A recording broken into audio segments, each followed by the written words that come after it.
Hello everyone, welcome back to our YouTube channel. तो guys, जैसा कि हम लोग पिछले कुछ दिनों से जो है सीटेट का प्रीवियस ईयर्स का क्वेश्चंस को हम लोग एक्सप्लेन कर रहे हैं, है ना। तो आज हम लोग सीडीपी का जो है कुछ प्रीवियस ईयर क्वेश्चंस को हम लोग एक्सप्लेन करने वाले हैं, है ना, ताकि आपके आने वाले सीटेट के जो भी एग्ज़ाम्स हैं उसमें आप बेहतर स्कोर कर पाएँ, है ना, और इस बार जो है आप क्लियर कर पाएँ सीटेट पेपर को, है ना। तो चलिए आज हम लोग इसको डिस्कस करते हैं। तो ये हमारा बाल विकास एवं शिक्षा शास्त्र सीडीपी का, है ना, पेपर है। तो चलिए स्टार्ट करते हैं। तो फर्स्ट ऑफ ऑल हमारा फर्स्ट क्वेश्चन है आज का कि आपकी कक्षा में कुछ बच्चे हैं जो गलतियां करते हैं। इस परिस्थिति का आपके विश्लेषण के अनुसार इसमें से कौन सा कथन सर्वाधिक उपयुक्त है ना। तो आपका कक्षा में कुछ बच्चे हैं जो गलतियां करते हैं, है ना। तो दिए गए ऑप्शंस में से आपको सेलेक्ट करना है कि कौन सा ऑप्शन सही है ना। तो फर्स्ट ऑप्शन दिया हुआ है कि बच्चों का बुद्धि स्तर निम्न है ना। बच्चों का जो बुद्धि स्तर निम्न है इसलिए गलतियां करते हैं। जी नहीं, ऐसा तो नहीं हो सकता। सेकंड दिया हुआ है कि बच्चों ने अभी तक संकल्पनात्मक स्पष्टता प्राप्त नहीं की है तथा आपको अपनी शिक्षण विधि पर चिंतन करने की आवश्यकता है ना। में भी हो सकता है। नेक्स्ट देख लेते हैं। बच्चों की अध्ययन में रुचि नहीं है और वे अनुशासनहीनता उत्पन्न करना चाहते हैं। जी नहीं, उनको रुचि आपको उनके अंदर डेवलप करना, इंटरेस्ट, है ना। तो इसलिए तो ये भी नहीं होगा, है ना। उसके बाद दिया हुआ है कि बच्चों को आपकी कक्षा में प्रोत्साहित नहीं करना चाहिए। तो ये भी नहीं होगा, है ना। तो ऑप्शन नंबर सेकंड जो बचता है वो बिल्कुल करेक्ट हो जाएगा, है ना। नेक्स्ट देखते हैं। नेक्स्ट क्वेश्चन बोला जा रहा है कि कक्षा परीक्षणों में कक्षा प्रदर्शन करने में एक बच्चे की असफलता हमें इस विश्वास की तरफ ले जाती है कि बच्चा जो है कभी भी अपनी कक्षा में असफल हो जाता है तो हमें वह किस ओर ले जाता है ना। पहला दिया हुआ है कि आकलन वस्तुनिष्ठ है तथा असफलताओं असफलताओं को स्पष्ट रूप से पहचानने के लिए इसका प्रयोग किया जा सकता है। ये तो नहीं होगा। नेक्स्ट देखते हैं सेकंड नंबर। बच्चे कुछ निश्चित क्षमताओं और कमियों के साथ पैदा होते हैं। हाँ, होते हैं, ज़रूरी नहीं है ना। बहुत सारे बच्चे होते हैं जो कुछ खामियां होती है, कुछ उनमें पॉजिटिविटीज़ होते हैं, लेकिन ज़्यादातर बच्चे ऐसे होते हैं जिसमें कुछ ना कुछ क्वालिटीज़ होती ही होती हैं, है ना। तो ऐसा हम नहीं बोल सकते हैं, है ना। थर्ड दिया हुआ है कि पाठ्यक्रम शिक्षण पद्धति तथा आकलन प्रक्रियाओं पर विचार करने की आवश्यकता है।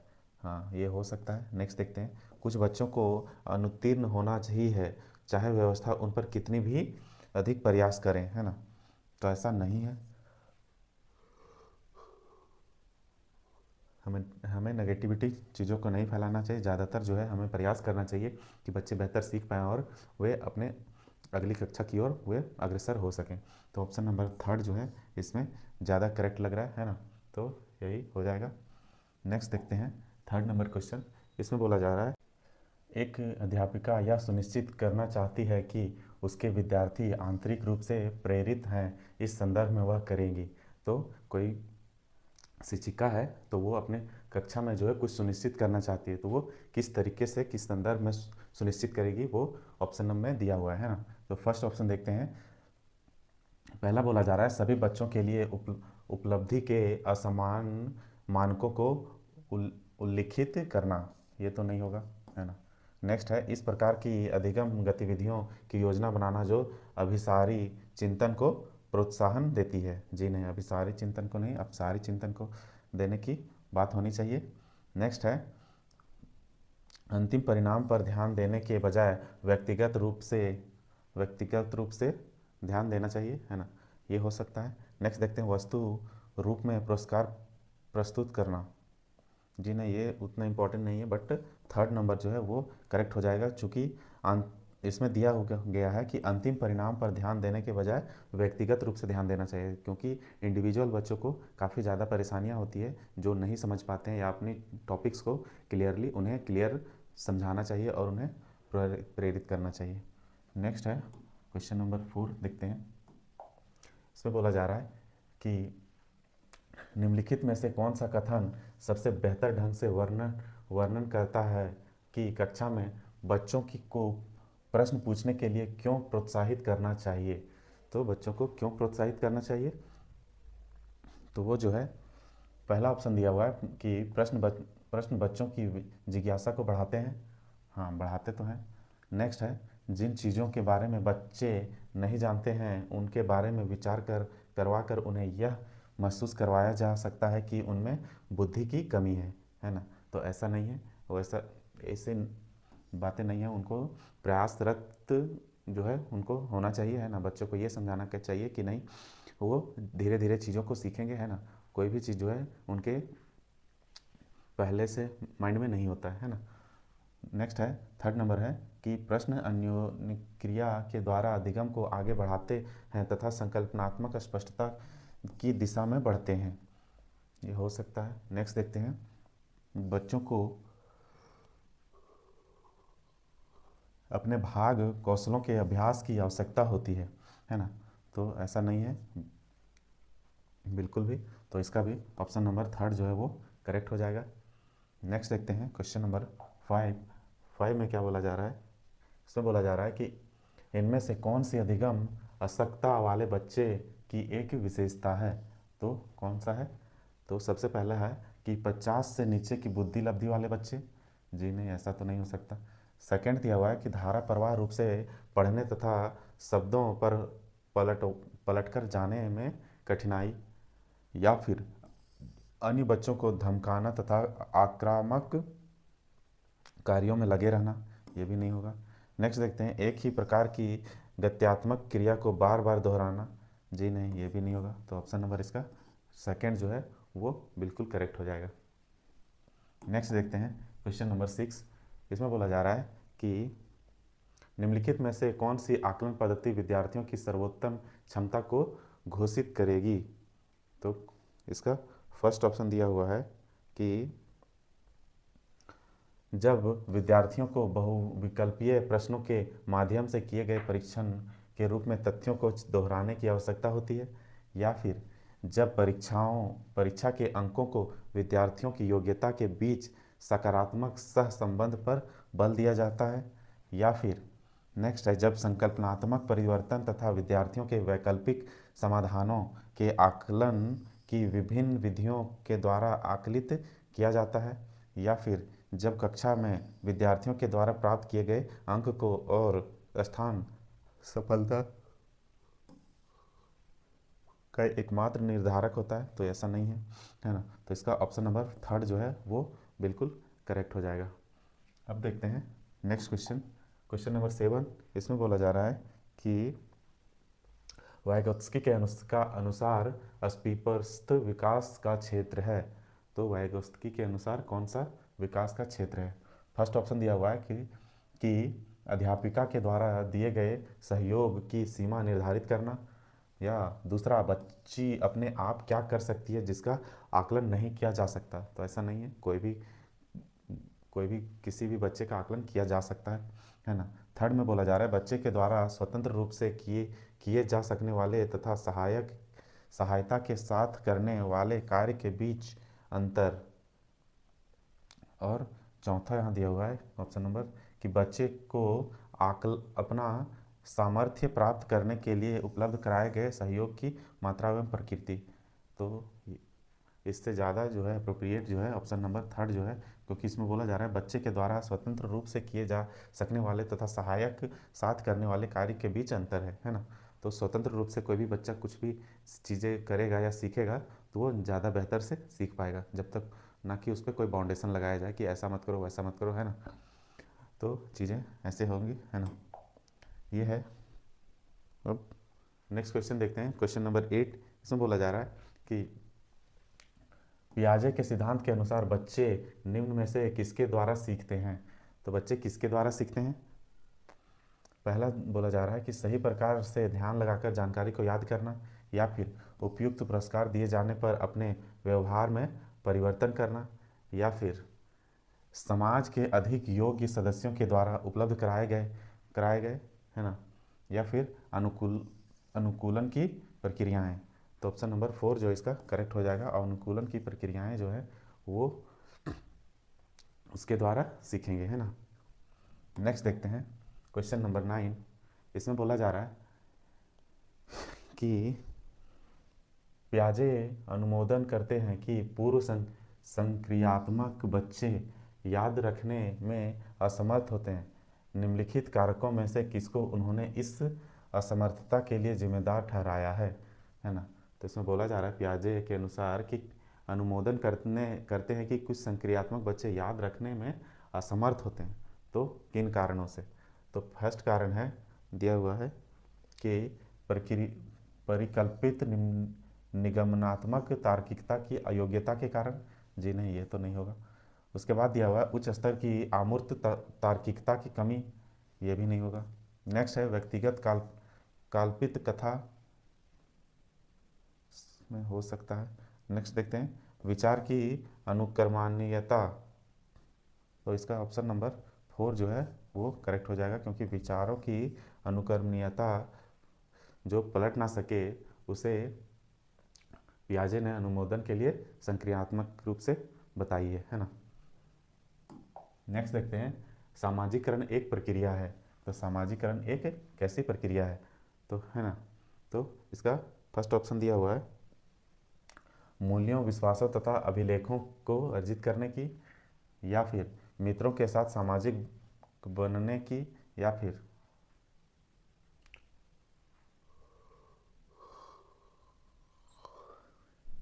घुलने मिलने तथा समायोजना की, या फिर एक समाज की संस्कृति की आलोचना करना सीखने की। जी नहीं, ऑप्शन नंबर ये करेक्ट हो जाएंगे। ऑप्शन नंबर फर्स्ट जो है वो बिल्कुल सही हो जाएगा, क्योंकि मूल्यों, विश्वासों तथा अभिलेखों को अर्जित करना ही सामाजिक प्रक्रिया है ना। नेक्स्ट देखते हैं। नेक्स्ट है अनुसंधान से पता चलता है कि विद्यालयों में अनेक स्तरों पर विभेदीकरण पाया जाता है ना। उसके बाद है उच्च प्राथमिक स्तर पर इनमें से कौन सा विभेदीकरण का एक उदाहरण नहीं है, पूछा जा रहा है। तो कौन सा विभेदीकरण का उदाहरण नहीं है, तो कौन सा नहीं है, तो देखते हैं। फर्स्ट दिया हुआ है बहुत से अध्यापक पढ़ाने के लिए केवल व्याख्यान विधि का प्रयोग करते हैं, है ना। तो बोला जा रहा है कि बहुत से टीचर्स जो है वो सिर्फ एक्सप्लेन करते हैं, है ना, बाकी चीज़ें वो नहीं करते हैं। सेकंड बोला जा रहा है कि अध्यापकों की निम्न सामाजिक आर्थिक परिवेश से आए बच्चों से बहुत कम अपेक्षाएं होती है। जी हाँ, तो ये तो होता ही है, तो नहीं पूछा जा रहा, लेकिन ये गलत है ना, नहीं के संदर्भ में। नेक्स्ट दिया हुआ है कि मध्याह्न भोजन के दौरान दलित बच्चों को अलग बैठाया जाता है, ये भी गलत है। फोर्थ है लड़कियों को गणित तथा विज्ञान विषयों को लेने के लिए प्रोत्साहित नहीं किया जाता है, ये भी गलत है ना। तो इसका ऑप्शन नंबर फर्स्ट जो है वो बिल्कुल करेक्ट हो जाएगा, है ना। नेक्स्ट देखते हैं 12th नंबर। इसमें बोला जा रहा है कि एक अध्यापिका समाज के वंचित वर्गों से आए बच्चों की आवश्यकताओं के प्रति प्रभावशाली तरीके से प्रतिक्रिया निम्नलिखित द्वारा कर सकती है। तो कुछ जो है अध्यापक जो है वंचित वर्गों के बच्चों को वो क्या करते हैं, प्रभावशाली तरीके से प्रक्रिया के द्वारा क्या कर सकते हैं, है ना। तो फर्स्ट ऑप्शन दिया हुआ है कि अन्य बच्चों को वंचित वर्ग से आए बच्चों के साथ सहयोग करने के लिए कहना तथा विद्यालय के तरीकों को सीखने में उनकी सहायता करने के लिए कहना, या फिर वंचित वर्गों से आए बच्चों को विद्यालय के नियमों एवं अपेक्षाओं के प्रति संवेदनशील बनाना ताकि वे उनका अनुपालन करें, है ना। नेक्स्ट है कि विद्यालय व्यवस्था तथा स्वयं के उन तौर तरीकों के बारे में विचार करना जिनसे पक्षपात एवं रूढ़िबद्धताएं झलकती हैं, या फिर उनके प्रताड़ित होने के अवसरों को कम करने के लिए यह सुनिश्चित करना कि बच्चे आपस में अन्योन्य क्रिया का मौका ना पाएं। तो इसका ऑप्शन नंबर थर्ड जो है वो बिल्कुल करेक्ट है ना। तो ये थर्ड हो जाएगा, है ना। नेक्स्ट देखते हैं क्वेश्चन नंबर 13। इसमें बोला जा रहा है एक बहुसांस्कृतिक कक्षा कक्ष में एक अध्यापिका सुनिश्चित करेगी कि आकलन में निम्नलिखित में से सम्मिलित हो। क्या सम्मिलित हो, फर्स्ट दिया हुआ है अपने आकलन उपकरण की विश्वसनीयता तथा वैधता पर, या फिर सेकंड है अपने विद्यालयों की सामाजिक सांस्कृतिक पृष्ठभूमि पर। नेक्स्ट है अधिगम के न्यूनतम स्तरों के लिए अनुपालन करते हुए विद्यालय प्रशासन की अपेक्षाओं को पूरा करने के लिए, या फिर आकलन उपकरण का मानकीकरण करने के लिए, है ना। तो इसका ऑप्शन नंबर सेकंड जो है वो बिल्कुल करेक्ट हो जाएगा, है ना, अपने विद्यार्थियों की सामाजिक सांस्कृतिक पृष्ठभूमि, है ना। नेक्स्ट है 14 नंबर, इसमें बोला जा रहा है कि कोहलबर्ग के सिद्धांत की एक प्रमुख आलोचना क्या है। कोहलबर्ग ने जो है क्या आलोचना की थी, है ना। तो फर्स्ट ऑप्शन दिया हुआ है कोहलबर्ग ने बिना किसी अनुभूति मूलक आधार के सिद्धांत प्रस्तुत किया, या फिर कोहलबर्ग ने नैतिक विकास की स्पष्ट अवस्थाओं का उल्लेख नहीं किया, या फिर कोहलबर्ग ने प्रस्ताव दिया कि नैतिक तार्किकता विकासात्मक है। ये तो दिया था, है ना। उसके बाद है कोहलबर्ग ने पुरुषों एवं महिलाओं की नैतिक तार्किकता में सांस्कृतिक विभिन्नताओं को महत्व नहीं दिया था। जी हाँ, ऑप्शन नंबर 4 जो है वो बिल्कुल करेक्ट हो जाएगा। वो जो है सांस्कृतिक विविधताओं का इन्होंने जो है महत्व नहीं दिया था, है ना।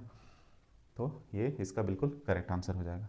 नेक्स्ट देखते हैं क्वेश्चन नंबर 15 में बोला जा रहा है कि निम्नलिखित कथनों में से कौन सा वाइगोत्स्की के द्वारा प्रस्तावित विकास तथा अधिगम के बीच संबंध का सर्वश्रेष्ठ रूप में सार प्रस्तुत करता है। तो कौन सा है, तो देखते हैं।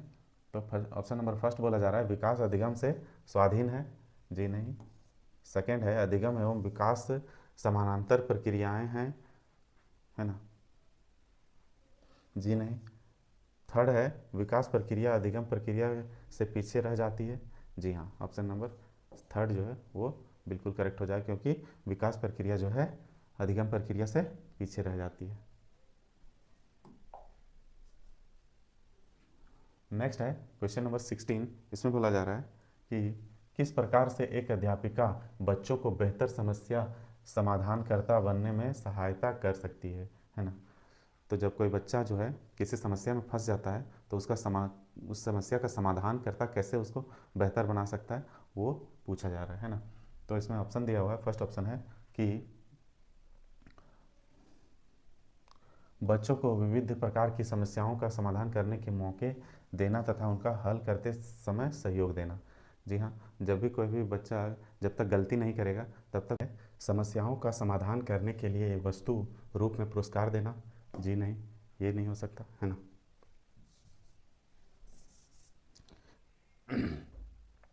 उसके बाद नेक्स्ट है थर्ड नंबर में बोला जा रहा है कि बच्चों को पाठ्य पुस्तकों में समस्याओं का उत्तर देने के लिए प्रोत्साहित करना।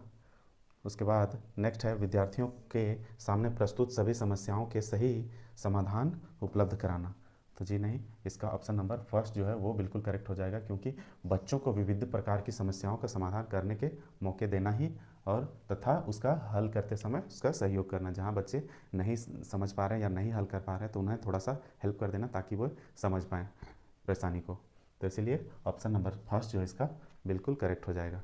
अब देखते हैं नेक्स्ट क्वेश्चन। नेक्स्ट है हमारा 17 नंबर, इसमें बोला जा रहा है कि एक छात्र एक प्रकरण में मुख्य बिंदु को रेखांकित करती है, उसका एक दृश्यात्मक प्रस्तुतिकरण बनाती है तथा प्रकरण की समाप्ति पर अपने दिमाग में उत्पन्न होने वाले प्रश्नों को प्रस्तुत करती है, वह, है ना। तो वह प्रस्तुत करती है ना। तो फर्स्ट ऑप्शन दिया हुआ है विचारों के संगठन के द्वारा अपने चिंतन को निर्देशित करने की कोशिश कर रही है, या फिर केंद्र बिंदु की विधि का प्रयोग करने की कोशिश कर रही है ना। या फिर थर्ड है अनुरक्षण पूर्वाभ्यास की रणनीति का प्रयोग करने की कोशिश कर रही है, या फिर फोर्थ है प्रेक्षण अधिगम सुनिश्चित कर रही है। तो जी नहीं, इनमें से कोई नहीं, इसमें से फर्स्ट ऑप्शन वो जो है वो बिल्कुल करेक्ट हो जाएगा। नेक्स्ट देखते हैं क्वेश्चन नंबर 18। क्वेश्चन नंबर 18 में बोला जा रहा है कि एक शिक्षार्थी केंद्र कक्ष में अध्यापिका को क्या करती है। पहला है अधिगम को सुगम बनाने के लिए बच्चों को एक के साथ अंकों के लिए मुकाबला करने हेतु प्रोत्साहित करना। दूसरा दिया हुआ है मुख्य तथ्यों की व्याख्या करने के लिए व्याख्यान का प्रयोग करना और बाद में शिक्षार्थियों का उनके लिए, है ना। उसके बाद है नेक्स्ट है वह अपने शिक्षार्थियों से जिस प्रकार की अपेक्षा कर उसे प्रदर्शित करना और तक बच्चों को वैसा करने का दिशा देना, है ना, दिशा निर्देश देना, है ना। नेक्स्ट है 4 नंबर ऑप्शन, इस प्रकार की पद्धतियों को नियोजित करना जिसमें अपने स्वयं के अधिगम के लिए पहल करने में प्रोत्साहित करना। तो जी हाँ, ऑप्शन नंबर 4 जो है इसका बिल्कुल करेक्ट हो जाएगा, है ना। नेक्स्ट देखते हैं हम लोग। नेक्स्ट है 19 नंबर क्वेश्चन। इसमें बोला जा रहा है कि इस प्रकार अत्यधिक वाद विवाद होता है कि क्या लड़के एवं लड़कियों में योग्यताओं का विशिष्ट समूह उनका अनुवंशिक घटकों के कारण होता है। इस संदर्भ में निम्नलिखित में से आप सबसे अधिक किससे सहयोग मिलता है। तो सबसे अधिक किससे सहयोग मिलता है, तो देखते हैं। फर्स्ट ऑप्शन दिया हुआ है लड़कियों को सेवा भाव के लिए सामाजिक रूप से तैयार किया जाता है, जबकि लड़कों को रोने जैसा संवेग प्रदर्शन करने के लिए हतोत्साहित किया जाता है ना। जाहिर सी बात है, ये तो हम लोग काफ़ी टाइम से सुनते आ रहे हैं, है ना। उसके बाद सेकंड है लड़के सेवा भाव करने नहीं हो सकते क्योंकि वे इस प्रकार के होते हैं, है ना। थर्ड है यौवनारंभ के बाद लड़के और लड़कियां एक साथ नहीं रह सकते क्योंकि उनकी अभिरुचियां पूर्णतः विपरीत होती हैं, है ना। उसके बाद नेक्स्ट है सभी लड़कियों में कला विषयों के लिए अंतर्निहित होती है, जबकि लड़के आक्रामक खेलों में बेहतर प्रावधान लिए आनुवांशिक रूप से तैयार होते हैं। तो इसका ऑप्शन नंबर फर्स्ट जो है वो बिल्कुल करेक्ट हो जाएगा, है ना, क्योंकि काफ़ी भेदभाव किया जाता है ना, लड़कों को हतोत्साहित किया जाता है और उन्हें मुख्य रूप से सेवा भाव के लिए ही देखा जाता है ना। नेक्स्ट है क्वेश्चन नंबर 20। इसमें बोला जा रहा है कि गार्डनर के बहुबुद्धि सिद्धांत के अनुसार वह कार्य व्यक्ति के आत्मबोध हेतु सर्वाधिक योगदान देगा, है ना।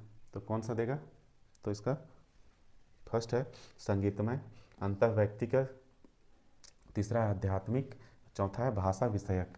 तो इसका ऑप्शन नंबर सेकंड जो है वो बिल्कुल करेक्ट हो जाएगा, अंतर्व्यक्तिक जो है ना।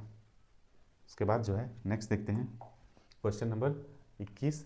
इसमें बोला जा रहा है कि इनमें से कौन सा बाल विकास एक सिद्धांत है ना। कौन सा बाल विकास का सिद्धांत है, तो फर्स्ट दिया हुआ है विकास परिपक्वन तथा अनुभव के बीच अन्योन्य क्रिया वजह से घटित होता है, या फिर नेक्स्ट है विकास प्रत्येक बच्चे की गति का सही ढंग से अनुमान लगा सकता है, या फिर अनुभव विकास का एकमात्र निर्धारक है, या फिर विकास प्रबलन तथा दंड के द्वारा सुनिश्चित किया जाता है। तो इसका ऑप्शन नंबर फर्स्ट जो है वो बिल्कुल करेक्ट हो जाएगा, क्योंकि विकास जो है परिपक्वन तथा अनुभव के बीच अन्योन्य क्रिया की वजह से घटित होते हैं, है ना। तो फर्स्ट ऑप्शन जो है वो बिल्कुल करेक्ट हो जाएगा। उसके बाद जो दिया हुआ है 22 क्वेश्चन नंबर, इसमें बोला जा रहा है कि वाइगोत्स्की तथा पियाजे के परिप्रेक्ष्य में एक प्रमुख विभिन्नता है। तो इसमें कौन सी प्रमुख विभिन्नता है, पहला देखते हैं व्यवहारवादी सिद्धांतों की उनकी आलोचना, तो इसमें तो उनका कोई रोल नहीं है ना। सेकेंड दिया हुआ है विज्ञान के सक्रिय निर्माताओं के रूप में बच्चों की संकल्पना, ये भी नहीं होगा। नेक्स्ट है बच्चों को एक पालन पोषण का परिवेश उपलब्ध कराना, ये तो होता ही है ना, तो ये भी नहीं होगा। नेक्स्ट देखते हैं भाषा एवं चिंतन के बारे में उनके दृष्टिकोण। जी हाँ, ऑप्शन नंबर थर्ड जो है वो बिल्कुल करेक्ट हो जाएगा, क्योंकि भाषा और चिंतन पे जो है इनका मुख्य रूप से जो है भिन्नता है ना। जो चिंतन है वो वाइगोत्स्की जो है का सिद्धांत है, और भाषा जो है वो भाषा जो है वो वाइगोत्स्की का, और चिंतन जो है वो पियाजे का है ना। नेक्स्ट देखते हैं, नेक्स्ट क्वेश्चन बोला जा रहा है 23 कि प्रकृति पालन पोषण वाद विवाद के संदर्भ में निम्नलिखित कथनों में से कौन सा आपको उपयुक्त प्रतीत होता है। तो कौन सा होता है, तो इसका देखते हैं। फर्स्ट ऑप्शन दिया हुआ एक बच्चा एक खाली स्लेट के समान होता है जिसका चरित्र परिवेश के द्वारा किसी भी आकार में ढाला जा सकता है ना। तो किसी भी आकार में ढाला जा सकता है। नेक्स्ट है बच्चे अनुवांशिक रूप से उस तरह प्रवृत्त होते हैं जिस तरह होना चाहिए, इससे कोई फर्क नहीं पड़ता है कि वे किस प्रकार के परिवेश में पल बढ़ रहे हैं, है ना। तो ऐसा नहीं है, वो डिपेंड करता है कि वे किस परिवेश में पल बढ़ रहे हैं। उसके बाद है एक बच्चे के व्यवहार का निर्धारण करने में परिवेशीय भावों का बहुत कम महत्व होता है, वह प्राथमिक रूप में अनुवांशिक रूप से निर्धारित होता है। जी नहीं, ये भी नहीं होगा।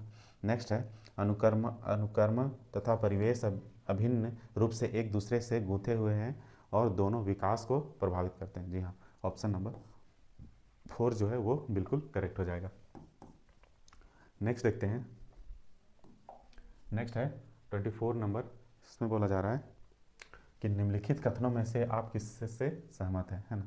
क्या स्टेटमेंट है, फर्स्ट देखते हैं। अधिगम पूर्ण रूप से बाह्य उद्दीपन के द्वारा नियंत्रित होता है। जी नहीं, ये तो बिल्कुल गलत है। सेकंड है अधिगम एक सामाजिक सांस्कृतिक परिवेश में घटित होता है। जी हाँ, ये तो होता है। उसके बाद देखते हैं नेक्स्ट। अधिगम तब तक घटित नहीं हो सकता जब तक कि इसका अंकों के रूप में बाह्य रूप से आकलन नहीं किया कर लिया जाता। जी नहीं, ऐसा नहीं हो सकता। उसके बाद अधिगम केवल तभी होता है यदि वह व्यवहार में सुस्पष्ट होता है। जी नहीं, ऐसा भी नहीं है, है ना।